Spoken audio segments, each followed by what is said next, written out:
오전 12시 많은 참여 바랍니다.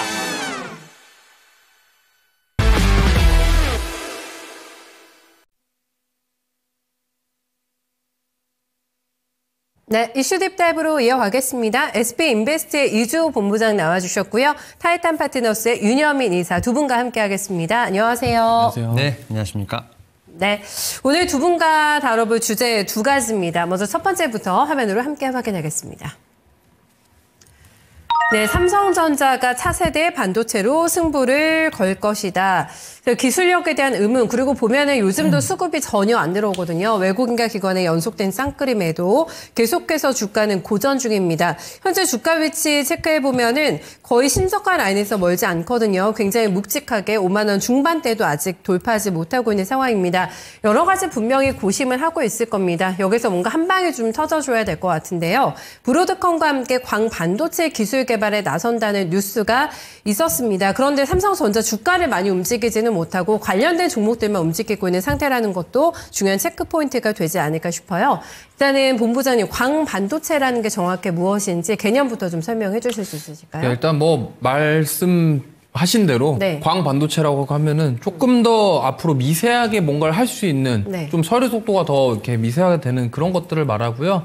정확하게는 실리콘 포토닉스에 대한 기술입니다. 네. 그러면은 이 실리콘 포토닉스 결국에는 이제 AI 반도체를 겨냥해서 새로운 뭔가 파운드리라던가 이런 거를 구축하겠다라는 취지이기 때문에 아무래도 이제 이 디램이라던가 차세대 디램이라던가 이런 것들 파운드리까지 다 염두를 해두고 지금 기술에 대한 부분들을 브로드컴과 협력한다에 대한 부분인 것 같습니다. 네. 그러면 결국에는 이제 다음을 대비하겠다라는 거거든요. 지금 뭐냐면 삼성전자는 사실 그동안 주가가 지지부진했던 이유가 파운드리 같은 경우는 원래 과거에는 아니었는 삼성전자가 앞서 있었는데 TSMC한테 따라잡히고 나서 그다음에 격차를 좁히질 못하고 있죠. 네. TSMC의 기술력 자체가 워낙 지금 좋다 보니까 그거를 따라잡기보다는 삼성 입장에서는 아예 새로운 걸로 승부를 걸겠다. 지금 그거라고 보시면 될 것 같고 차세대 디램 같은 경우는 아마 지금 CXL에 대해서 많은 분들이 알고 계실 건데 네. 기존의 디램은 연산장치 기능이 없어요. 그러니까 CPU 기능이 없다라는 거죠.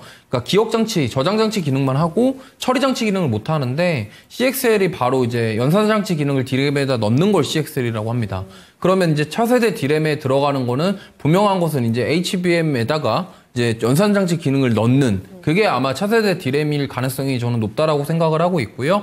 거기에 이제 필요한 게 이제 웨이퍼라던가 이런 것들 여러 가지가 있을 건데 어쨌든 그 광반도체 기술이라는 것이 앞으로 처리 속도라던가 이런 것들을 빠르게 할 수 있는 그런 것들의 이런 신기술이다. 이렇게 보시면 되겠고 어떻게 보면은 브로드컴에 대한 호실적이 나오면서 특히나 AI에 대한 호실적이 나왔잖아요. 네. 그러다 보니까 삼성전자가 지금 브로드컴과 뭐 엔비디아와 이런 것들 특히나 이제 HBM에 대해서는 하이닉스에게 밀렸고 파운드리는 TSMC에 밀리다 보니까 삼성전자 주가 자체는 지금 지지부진하지만 네. 만약에 여기서 지금 이러한 소식들이 뭔가 구체화가 되고 현실화될 가능성이 보인다고 한다면 그때 본격적으로 좀 반등이 나올 수 있지 않을까. 근데 워낙 지금 삼성전자의 어떠한 앞으로의 그런 미래가 사실 불투명한 상황이기 때문에 지금 주가로는 반응을 안 하고 있지만 네. 만약에 삼성전자가 이쪽에 드라이브를 걸고 어떠한 액션이 나온다 그러면은 저는 다시 도약할 수 있을 것 같다라는 말씀 드려보겠습니다. 네, 결국에는 데이터 처리 속도를 높이고 전력 소비는 줄이는 어떤 차세대 반도체 기술이라고 할 수가 있겠는데 요즘에 빅테크들을 보면요, 이사님 거의 단독 플레이라기보다는 협력해서 뭔가 개발하겠다 이런 이슈들이 많이 나옵니다. 근데 브로드컴과 삼성의 결합인데 이게 혹시 협력사가 좀 손바뀌 된 가능성이 좀 있는지 이런 것들이 좀 궁금하고 이것도 시간이 좀 많이 걸리는 기술인 건지 아니면 경쟁사들에서는 또 어떻게 움직이고 있는지 등등이 좀 궁금하네요. 네, 특히 이제 반도체 최근에 보게 되면 조금 키워드들이 좀 빠르게 돌아가고 있다라고 좀 생각이 들고 있고요. 맞아요. 네. 그런 가운데 지금 이제 AI 쪽에서 봤을 때 뭐 HBM 관련된 부분들이 상당히 강했었습니다만 최근에 맞춤형 반도체 관련된 부분들 또 여기에 더해서 지난주 같은 경우는 또 말씀하셨던 것처럼 광반도체 관련된 부분들로 키워드가 조금 옮겨가는 상황이라 볼 수 있을 것 같은데 이 가운데 사실 삼성전자가 어떻게 보면 좀 강점 아닌 강점을 좀 갖고 있다라고 좀 생각이 드는 게 뭐냐면 HBM 관련돼서 특히 이제 하이닉스에 좀 상당히 밀리긴 했습니다만 HBM 관련돼서는 당연히 캐파가 있다라고 좀 말씀을 드릴 수 있을 것 같고 여기에 뭐 파운드리라든지 패키징 관련된 기술이 당연히 있는 상황이기 때문에 오히려 이제 이 GPU에서 엔비디아가 거의 대장격으로 좀 나서고 있는 상황에서 오히려 엔비디아의 제가 볼 때는 대척점에 있는 게 이제 브로드컴이라고 생각이 들고 있고 그런 맞춤형 반도체에 관련돼서 결국은 제가 볼 때는 이 삼성전자 입장에서 보게 된다고 하면 엔비디아에서 어떻게 보면 SK하이닉스에 밀렸던 부분들을 오히려 브로드컴에서 어떻게 보면 좀 만회할 수 있지 않을까 이러한 좀 새로운 사업 기회가 좀 생긴다라고 볼 수 있을 것 같습니다. 뭐 그런 측면에서 봤을 때 브로드컴 특히 이제 맞춤형 반도체와 관련돼서 HBM의 수요도 분명히 늘어날 것으로 생각하고 있고 네. 여기에 더해서 또 광반도체라는 부분까지도 지금 개발하고 있다는 좀 소식이 나온 상황이기 때문에 충분히 여러 가지 좀 제가 볼 때는 반도체 내에서도 제품군을 좀 다변할 수 있지 않을까 생각을 하는데 다만 이 광반도체와 관련돼서는 이미 지금 TSMC가 지금 엔비디아가 이미 좀 상용화에 대한 부분을 좀 상당히 드라이브를 걸고 있다라고 좀 말씀드릴 수 있을 것 같습니다. 속도가 많이 진전되고 네, 많이 좀 제가 볼 때는 좀 격차가 났나라고 볼 수 있을 것 같고 특히 이제 아무래도 올 하반기에 지금 엔비디아 쪽에서 봤을 때는 TSMC와 좀 상용화에 대한 부분이 좀 나오고 있는 상황이기 때문에 삼성전자 브로드컴 관련돼서는 이미 좀 어느 정도 얘기가 나오고 있습니다만 이 부분을 뭐 단숨에 따라잡기는 좀 쉽지 않다라고 좀 말씀을 드릴 수 있을 것 같고 이런 부분에서는 한 2년 정도의 좀 시간이 걸리지 않을까라는 좀 생각을 합니다. 뭐 그럼에도 불구하고 삼성전자 입장에서 보게 된다고 하면 TSMC의 어쨌든 수율부터 시작해서 사실 미세 선단 공정에서 많이 밀렸던 부분이 있기 때문에 이런 부분을 좀 만회하기 위한 여러 가지 노력을 하고 있다라고 좀 말씀드릴 수 있을 것 같고 또 앞에서 좀 본부장님 말씀하셨던 것처럼 CXL뿐만 아니라 사실 전통 반도체 특히 D램이라든지 낸드 쪽에 관련돼서도 지금 3분기부터 다시 어떻게 보면 회복에 대한 어떤 기대감 상당히 올라오고 있다라고 좀 말씀드릴 수 있을 것 같습니다. 특히 CT그룹에서 지금 리포트가 나왔는데 뭐 윈터 이즈 건이라고 해서 이제 어쨌든 다시 레거시 반도체 쪽에 대한 어떤 긍정적인 뷰를 보이고 있고 그런 부분에서 지금 이구환신부터 시작해서 중국의 어떤 시장 자체가 상당히 큰 역할을 할 것으로 보이는 상황이기 때문에 지금 삼성전자 입장에서는 지금 이런 미세 선단 공정뿐만 아니라 새로운 기술에 대한 부분도 좋겠습니다만 이런 전통적인 레거시 쪽에서의 어떤 반등도 상당히 저는 반갑다라는 측면에서 봤을 때 오히려 업사이드 측면에서 봤을 때 SK하이닉스도 상당히 좀 많이 눌렸던 부분이 있겠습니다만 삼성전자 같은 경우 사실 반등한 기억이 거의 없다라는 측면 뭐 이런 측면에서 봤을 때 추가적인 상승 여력은 삼성전자가 조금 더 많지 않겠냐라는 좀 생각은 하고 있습니다. 네. 근데 그 본격적으로 플레이가 나려면은 저번에 이사님께서는 HBM 퀄통가가 핵심이라고 해주신 게 맞으시죠? 네, 일단은 HBM 퀄통가가 일단은 좀 어느 정도 이 삼성전자의 주가를 좀 올릴 수 있는 기폭제 역할을 할 수 있지 않을까라는 좀 생각은 하고 있는데 왜냐하면 작년에 우리가 수많은 일단은 단독 보도를 많이 봤습니다만 네. 여전히 뭐 제가 볼 때는 통과하지 못했던 부분이 확인이 되었고요. 다만 이제 삼성전자 같은 경우 지금 컨퍼런스 콜에서 한 올 6월 정도면 확실히 좀 그런 부분에서 구체화를 할 수 있지 않을까라는 좀 얘기를 어느 정도 한 상황이기 때문에 3분기부터의 제가 볼 때는 기대감은 충분히 있지 않나라고 좀 생각을 하고 있고 네네. 여기에 더해서 앞에서 말씀드렸던 브로드컴과 관련돼서 HBM의 수요가 다시 한번 늘어날 수 있다. 사실 뭐 딥시크와 관련된 이후에 사실은 어떻게 보면 반도체 관련해서 이렇게까지 좀 대규모 투자를 해야 되는 어떤 그런 부분도 있었습니다만 오히려 지금 반도체 수요가 늘어났다는 어떤 반증이라고 볼 수 있을 것 같고 그런 측면에서 SK하이닉스 같은 경우는 엔비디아의 어떤 캐파를 되기도 좀 힘든 상황 그런 상황에서 삼성전자 같은 경우는 엔비디아뿐만 아니라 지금 제가 볼 때는 브로드컴에 관련돼서도 충분히 뚫을 수 있는 기회가 있는 상황이기 때문에 네. 오히려 삼성전자 입장에서는 HBM 관련돼서는 지금 엔비디아 그다음에 브로드컴과 관련된 기회는 분명히 있다라고 생각이 듭니다. 네. 짧게 본부장님께서는 뭐가 나와야지만 삼성전자 주가가 간다고 보세요? 막혀있는 주가가? 이게 네. 그런 거죠. 뭐 미국의 어떤 빅테크 기업이랑 뭔가를 구체적으로 한다던가 네. 아니면 뭐 계약을 한다던가 아까 말씀하신 뭐 퀄테스트도 있겠고요. 네. 결과적으로 지금 뭐 공급하는 거 그거 떠나서 이제 새로운 것들에 대해서 뭔가 계약이라던가 공급에 대한 이슈가 나와줘야지 좀 갈 수 있다. 특히나 파운드리에 대한 부분들. 그럼 파운드리를 철수를 할 건 아니라고 한다면 TSMC와 격차를 좁힐 수 있는 무언가가 나와줘야지 저는 조금 주가가 성장하지 않을까 이렇게 네. 생각합니다. 그러니까 뭐뭐 할 거다가 아닌 뭐뭐 했다, 됐다라는 완성형의 뉴스를 시장에서는 기다리고 있지 않나라는 생각이 드는데 빨리 속도를 높여야 될 것 같아요. 너무 또 삼성전자 주가 낙폭주가 움직인다고 하는데도 전혀 미동이 없고 이슈에 또 반응하지 않고 있는 상태에서 분명히 이유가 있지 않을까요? 어쨌든 이 이슈와 관련해서 저희가 투자의 먹거리로 볼 수 있는 종목을 두 분이 가지고 오셨거든요. 화면으로 확인하겠습니다. 네, 먼저 이주호 본부장의 종목입니다. 동진 세미캠. 네, 이 종목 보도록 하겠고요. 네, 이사님께서는 네오셈을 주목하고 있습니다. 일단 금요일장에는 슈팅이 한 번 있었는데 오늘은 조금 동진 세미캠도 조용합니다. 윗골이 조금 달고 있네요. 네. 네, 일단 얼마 전에 거래량이 나오면서 엄청 급등 나왔었어요. 2월 25일 날. 25일 날. 20% 정도 급등이 나왔었거든요. 그때? 네. 한번 급등 나오고 지금 제가 봤을 때는 어느 정도 매물 소화가 되지 않았나. 그 소화하는 과정 속에서 여기서 거래량이 한 번 더 나오면은 추가 상승 기대해 볼 수 있지 않을까 이렇게 생각을 하고 있고요. 그때는 왜 그렇게 많이 올랐었어요? 아마 25일에? 그런 그냥 단순 기대감 이슈가 있었던 것 그때? 같습니다. 근데 네. 뭐 지금 이 기업 내부에 회장님 이렇게 별세하신 이런 이슈도 좀 있고 그래가지고 경영권에 네. 대한 뭐 이러한 아, 이슈들이 그렇군요. 좀 있었어요. 근데 네. 그거는 어쨌든 일시적인 거고 그럼 우리가 동진세미캠에 대해서 봐야 되는 이유를 말씀을 드리면 일단 지금 차세대 반도체로 가기 위해서는 지금 SK하이닉스든 삼성전자든 뭐 TSMC든 노광 장비에 대한 부분입니다. 그러면 이 노광 장비라는 게 우리가 흔히 이제 설계를 하고 나서 웨이퍼 위에다가 이제 그려주는 게 노광 장비거든요. 그게 이제 우리가 흔히 알고 있는 ASML, 그 다음에 일본이 이런 노광 장비를 잘합니다. 왜냐하면 카메라를 잘 만들죠.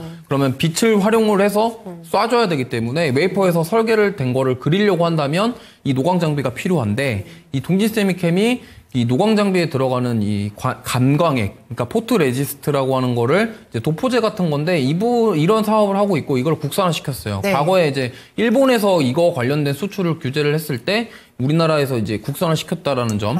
그리고 대표적으로 삼성 밸류체인을 가지고 있는 기업입니다. 삼성이랑 친해요. 네. 과거에 지분 투자도 했었고 그러다 보니까 만약에 삼성에서 드라이브를 걸고 이 차세대 반도체 특히나 차세대 D램, CXL 아니면 노광 장비에 대한 파운드리 관련된 그런 공정 이런 쪽에서 얘기가 나온다고 한다면 저는 가능성이 충분히 있다라고 생각을 하고 있고 가격적으로 조정 굉장히 많이 받았고 최근에 거래량 한번 나왔고 좀 매물 소화 일어났고 여기서 만약에 주가 더 꺾이지 않고 이제 저점을 높여간다고 한다면 저는 추가 시세 한번 기대해 볼 수 있을 것 같다라는 말씀드리겠습니다. 네, 어느 정도까지 볼까요? 네, 일단은 32,500원 정도까지는 한번 우리가 노려볼 수 있지 않을까 이렇게 생각을 하고 있고요.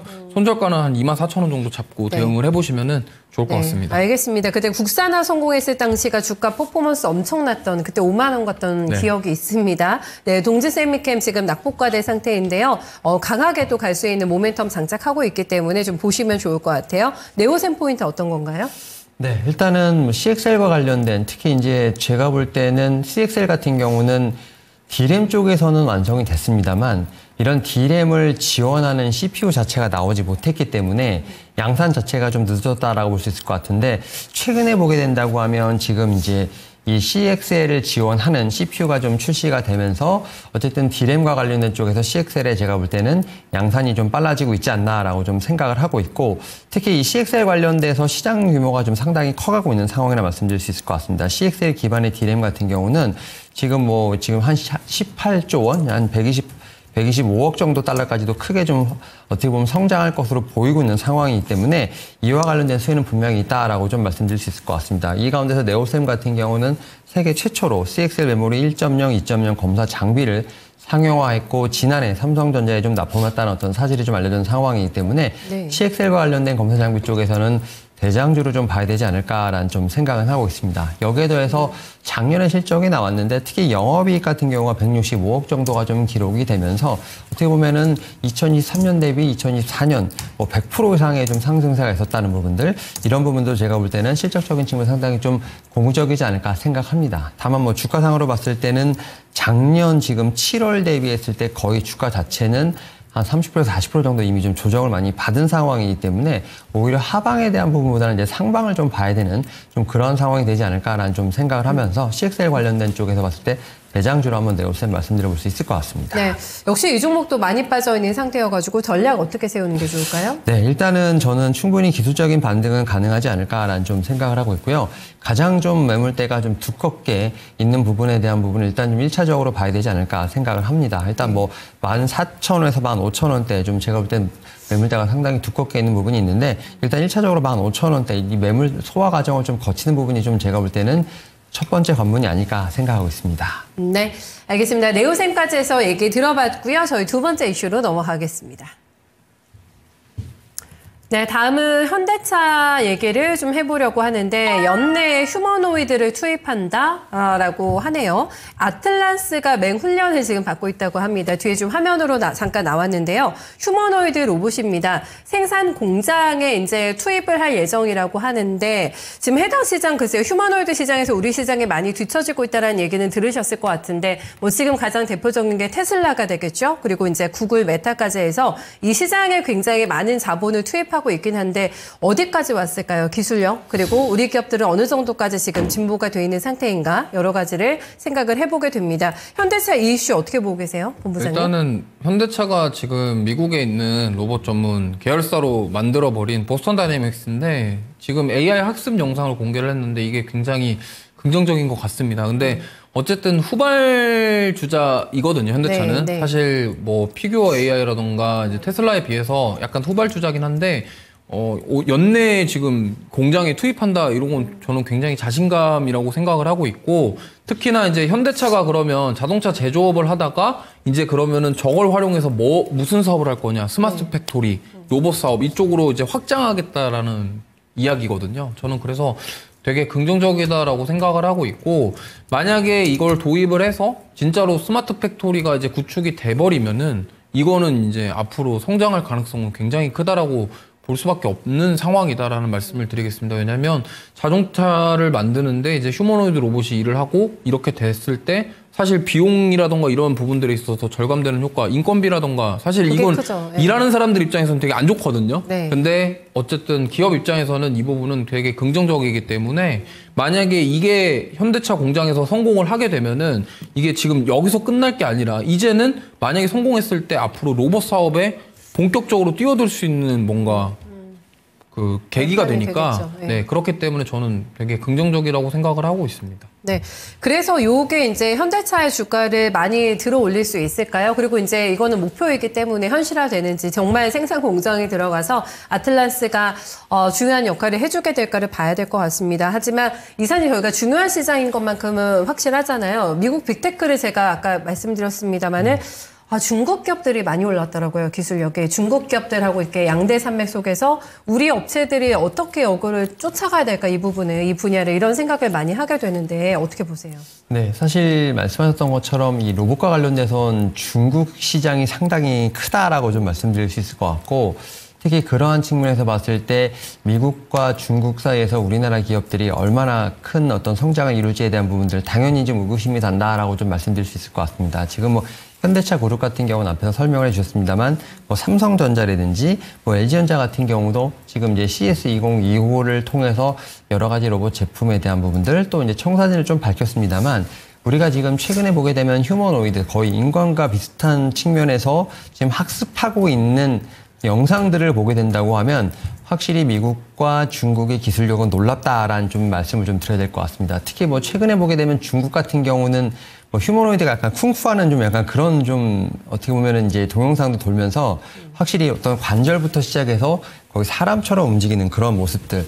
특히 또 여기에 더해서 미국에서 지금 테슬라가 지금 진행하고 있는 휴머노이드 같은 경우는 확실히 이렇게 어떻게 보면 비탈길에서 내려갈 때 안정감을 좀 잃지 않는 좀 내려가는 좀 그런 기술력을 보이다 보니까 과연 우리나라가 좀 따라갈 수 있을까에 대한 부분들이 좀 많이 의구심이 듭니다만 그래도 삼성전자, LG전자 같은 경우도 지금 충분히 어쨌든 기술력을 좀 닦고 있다라고 좀 말씀드릴 수 있을 것 같습니다. 특히 뭐 현대차 그룹 같은 경우는 이미 좀 얘기가 나왔고 삼성전자 같은 경우도 지금 최근에 보면 여러 가지 좀 횡보를 하고 있습니다. 특히 이제 이 휴머노이드 기술 경쟁과 관련돼서 해외 업체에 좀 투자를 좀 지속하고 있는 부분도 있다라고 좀 말씀드릴 수 있을 것 같고 특히 뭐 레인보우 로보틱스를 아무래도 좀 자회사로 거의 이제 편입을 하면서 관련된 기술을 좀 분명히 개발하고 있다라고 좀 말씀드릴 수 있을 것 같습니다. 네. 여기에 또 LG전자 같은 경우도 특히 이제 아무래도 휴머노이드 선행 기술에 대한 확보를 좀 진행하고 있는 상황이기 때문에 머지않아 이제 우리나라 같은 경우도 이 공장에서 어떻게 보면 이제 사람을 대신한 휴머노이드에 좀 일하는 모습을 좀 볼 수 있지 않을까라는 좀 생각을 하면서 네네. 관련된 종목들 중에서 특히 이제 이런 빅테크들에 관련된 부분뿐만 아니라 우리나라 기업들 또 여기에 관련된 로봇 관련된 쪽에서 어떤 아웃퍼폼도 한번 체크해볼 필요가 있지 않을까 네. 생각하고 있습니다. 네. 근데 중국에서 또 다음 주에 예고를 했습니다. 굉장한 물건이 나올 것이라 얘기하게 되면서 새 휴머노이드 로봇을 공개하겠다고 얘기했는데 이 분야에서도 미국과 중국의 패권 경쟁이 굉장히 치열한 것 같아요. 두 분께서는 내가 정말 휴머노이드 제대로 된 기업에 투자하고 싶다면 글로벌 기업 뭐를 꼽으시는지 하나씩만 여쭤볼게요. 먼저 본부장님. 뭐 네. 테슬라가 테슬라 아니겠습니까? 근데 만약에 지금 피규어 AI 같은 경우 상장 안 했기 때문에 네. 저는 만약에 고르라고 한다면 그 둘 중에 하나일 것 같은데 네. 현대가 과연 얼마나 따라갈 수 있을지는 좀 봐야 될 것 같습니다. 알겠습니다. 그러면 이사님은요? 네. 저는 뭐 테슬라랑 엔비디아가 가장 좀 엔비디아? 앞서 있지 않을까 생각합니다. 어쨌든 엔비디아 같은 경우도 자체적인 생태계 플랫폼을 통해서 어쨌든 피지컬 AI로 좀 가는 길목에 있는 상황이기 때문에 좀 소프트웨어 쪽에서는 뭐 엔비디아, 아무래도 테슬라 같은 경우는 아무래도 하드웨어 쪽도 같이 좀 겸비하지 않을까 생각하면서 두 기업을 좀 눈여겨봐야 되지 않을까 생각하고 있습니다. 네, 테슬라는 공통으로 들어가고 피규어 AI 그리고 엔비디아 이렇게 얘기를 들어봤습니다. 뭐 국경이 없는 투자의 세계에 있기 때문에 제가 잠시 좀 두 분께 질문 한번 던져봤고요. 이제 국내장으로 돌아오겠습니다. 그러면 선택할 만한 종목이 뭐가 있을까요? 화면으로 확인하겠습니다. 네, 이주호 본부장님께서는 KNR 시스템 가지고 오셨고요. 네, 이사님께서는 뭐를 선택하셨을까요? 로봇으로 넘어갑니다. 클로봇 네, 선택해 주셨습니다. KNR 시스템은 어떤 부분이 매력적인 포인트일까요? 네, 일단 기본적으로 지금 대부분 다 로봇주들이 전동구동 방식인데 네. 지금 이 KNR 시스템은 유압구동 로봇에 들어가는 부품 솔루션을 자체 개발을 하고 있어요. 네. 그러다 보니까 이 기술력에 대한 기대를 우리가 해볼 수 있다. 왜 유압이냐면 일단 무게가 필요하잖아요. 특히나 자동차 공장이든 뭐 어디든 조선소든 로봇을 쓰게 되면은 그 무게에 대한 부분이 있는데 이 전동으로는 한계가 있다라는 거죠. 조금 무거운 거를 들고 이렇게 옮기려고 하면은 네. 유압구동 방식을 사용해야 되는 가능성이 높기 때문에 이 부분에 대해서 필요성이 지금 부각되고 있다 이렇게 보시면 되겠고요. 사실은 이제 KNR 시스템 같은 경우는 보스턴 다이내믹스 향 공급 이력도 있는 회사입니다. 그래요? 그러다 보니까 이러한 부분에 있어서 만약에 현대차 보스턴 다이내믹스가 부각을 받으면 수혜 가능성이 있다라는 점, 그리고 아까도 말씀드렸지만 유압구동 이 로봇 같은 경우는 조선소에서 가장 쓰기에 적절한 그런 로봇이기 때문에 지금 스마트 팩토리 조선 이쪽에서 다 지금 로봇을 도입하려고 하는 그런 움직임들이 있기 때문에 저는 전동 구동 방식보다는 유압 구동 방식도 한번 지켜보자. 사실 그동안은 부각을 받았었던 거는 대부분 다 전동 구동 방식인데 이 유압 로봇 구동 방식은 사실 KNR 시스템은 로봇 랠리 나올 때 많이 못 올랐거든요. 그래서 만약에 이쪽이 부각을 받으면 한번 노려볼 수 있지 않을까 이렇게 네. 생각합니다. 히든 카드가 될까요? 네, 어느 정도 목표가 잡으시는지 네. 거래가 되게 얕아요, 지금. 네, 지금 뭐 거래량이 그렇게 막 뚜렷하게 크게 나오고 있는 상황이 아니라서요. 이거를 뭐 마냥 어디까지 보긴 좀 그렇고 네. 일단은 11,000원까지는 한번 노려볼 수 있을 것 같습니다. 한번 반등이 나오면은 이슈 받아서 세게 한번 튀어오를 때 네. 수익을 좀 챙겨볼 수 있을 것 같고요. 그렇기 때문에 손절가는 좀 타이트하게 8,000원 제시를 해드리고 목표가는 11,000원 말씀드리겠습니다. 네, 알겠습니다. 다음은 클로봇입니다. 이사님, 너무 많이 가서 부담스럽지 않을까요? 괜찮나요? 네, 아무래도 이제 현대차 그룹에 좀 가장 직접적인 연관 있는 회사가 아닐까라는 좀 생각을 하고 있고, 최근에 보게 된다고 하면 좀 이슈에 의해서 좀 가는 종목들이 더 가는 상황이기 때문에, 물론 이제 말씀하셨던 것처럼 조금 주가 자체는 좀 높다라는 측면은 있습니다만, 그럼에도 불구하고 제가 이제 앞에서 엔비디아 말씀을 좀 드렸던 것처럼 로봇과 관련돼서도 물론 하드웨어에 대한 부분도 중요하지만 소프트웨어도 상당히 중요하지 않을까라는 좀 생각을 하는데, 이 회사 같은 경우가 자율주행 로봇 소프트웨어를 개발을 하면서 어떻게 보면 로봇 하나가 아니라 여러 개를 동시에 제작된 컨트롤할 수 있는 좀 그런 어떤 솔루션을 제공하고 있다는 점에서 봤을 때 제가 볼 때는 좀 이런 소프트웨어 쪽에 대한 관심도 분명히 필요하지 않을까라는 좀 생각을 하고 있고요. 이 회사가 지금 두 가지 지금 이제 솔루션을 제공을 하고 있는데, 지금 범용 자율주행 솔루션인 카멜레온과 지금 이제 다른 기종, 그러니까 로봇 자체가 이제 어떻게 보면 똑같은 게 아니라 다른 기종에 있는 이런 로봇을 한 번에 통합관제 솔루션으로 볼 수 있는 크롬스가 지금 어쨌든 두 개가 지금 유통이 되고 있는데, 이 두 개 제품 모두 다 지금 제가 볼 때는 호응도가 상당히 좋다라고 좀 말씀드릴 수 있을 것 같고, 여기에 더해서 앞에서 말씀드렸던 것처럼 이 회사가 보스턴 다이내믹스의 지금 스팟 쪽에서 지금 이제 사족 보행 로봇이죠. 스팟 관련돼서 유통의 솔루션 공급을 하고 있는 상황이기 때문에 오늘 좀 이런 기사가 나오면서 좀 같이 좀 반등하지 않았나 생각합니다. 아무래도 현대차 그룹의 어떤 자동화 공정에 대한 부분들이 커질수록 클로봇에도 좀 기회가 있지 않을까라는 좀 생각을 하고 있는 상황이기 때문에 그런 어떤 기대감으로 주가가 좀 움직였다라고 생각을 하고 있고, 다만 말씀하셨던 것처럼 이 종목을 좀 계속해서 갖고 있다기보다는 오히려 좀 전고점을 넘어가는 시세가 나오게 된다면 비중을 좀 조절하는 어떤 그런 좀 제가 볼 때는 매매 전략이 필요하지 않을까라는 좀 네. 말씀을 드려볼 수 있을 것 같습니다. 그런 트레이딩 전략의 가격적인 라인을 어떻게 설정을 하는 게 좋을까요? 일단은 좀 매물대를 소화하면서 지금 어쨌든 지금 계속해서 전고점을 향해 가고 있는 상황이기 때문에 오히려 전고점을 좀 넘어가는 상황이 되면 비중을 좀 줄이는 게 맞지 않을까 생각을 하고 있고요. 네. 오히려 지금 한 15,000원대 좀 이 어떻게 보면 갭상승했던 부분이 조금 무너지게 된다고 하면 오히려 좀 비중을 좀 줄이는 전략, 그래서 좀 트레이딩 전략으로 좀 보시는 게 어떨까라고 좀 말씀드려볼 수 있을 것 같습니다. 네, 그럼 22,000원으로 윗단 잡아도 되는 거죠? 그 정도 맞습니다. 라인? 네, 네, 맞습니다. 알겠습니다. 클로봇이요. 지금 보니까 거래대금 탑10 안에 들어와 있고요. 레인보우 로보틱스보다 눌림목이 더 적습니다. 네, 그만큼 클로봇이 요즘에 대장 플레이를 해주고 있는 상황인데 이거를 계속해서 시세를 내는 쪽은 아니네요. 네, 단기 고점 설정해두고 그 영역 안에서만 트레이딩 하는 쪽으로 해서 활용해 보시면 될 것 같습니다. 두 분간에 여기서 인사 나누겠습니다. 고맙습니다.